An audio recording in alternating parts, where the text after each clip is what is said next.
श्रीराम समर्थ. भगवंताशी एकरूप झाल्यावर सर्व आनंदच आहे. भक्त झाल्यावर माणूस ज्या आनंदात असतो तो आनंद वर्णन करून समरणार नाही. जिथे दुःखच नाही तिथे आनंद हा शब्द तरी सांगायला कोण असणार. अनन्य भक्त व्हावे आणि तो आनंद पहावा.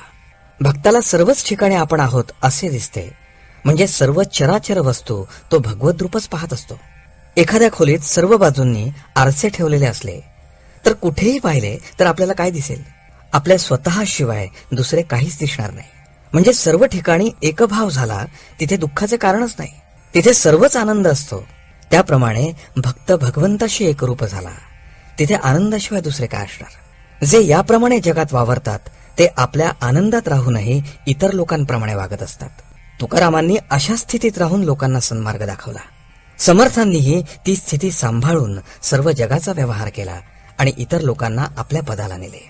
आपण कधी त्या आनंदाकडे जाण्याचा मार्ग पाहिलेला नाही, म्हणून ज्यांनी तो आनंद पाहिला आहे आणि जे सदैव त्या आनंदातच राहतात त्यांच्या सांगण्याप्रमाणे वागणे हेच श्रेयस्कर आहे. म्हणजेच गुरु आज्ञेप्रमाणे वागावे. आपल्याला वाटाड्या भेटला म्हणजे त्याच्यावर विश्वास ठेवून आपण चालतो, त्याप्रमाणे गुरूंच्या वचनावर विश्वास ठेवून आपण वागावे म्हणजे आपले हित होते.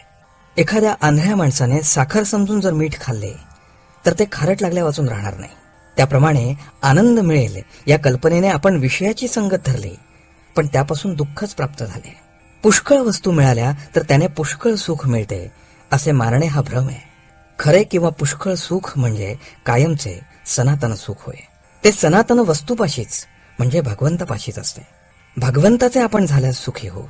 तोंड गोड करण्यासाठी जशी साखर खावी लागते तसे आनंद प्राप्त होण्यासाठी नाम घ्यावे लागते. आपण प्रपंच दुसऱ्याचाच करतो, आपला करतच नाही. एखाद्या शेतापेक्षा कुंपणालाच जास्त खर्च यावा त्याप्रमाणे आपण आपल्या मूळ स्वरूपापेक्षा आपल्या उपाधींचीच जास्त आरास करतो. आपण सर्व मिळवतो पण सर्व ठेवून जावे लागते. आपल्या फायद्याचे केले तरच आपला प्रपंच. भगवंताचे स्मरण तेवढाच आपला प्रपंच. आपण आईबापांवर, नवरा बायकोवर, मुलांवर, नातेवाईकांवर, शेजाऱ्यापाजाऱ्यांवर सुखासाठी अवलंबून राहिलो तर सुखी होणार नाही. आपले दुःख किंवा यातना जर कोणी नाहीशा करत नाही तर मग दुसरा कोणी आपल्याला सुख देईल ही कल्पना कशी खरी ठरेल? आजचे बोधवचन. परमात्म्याचा आनंद अखंड मिळावा, मी त्याचा व्हावे ही दृष्टी ठेवून नामस्मरण करावे.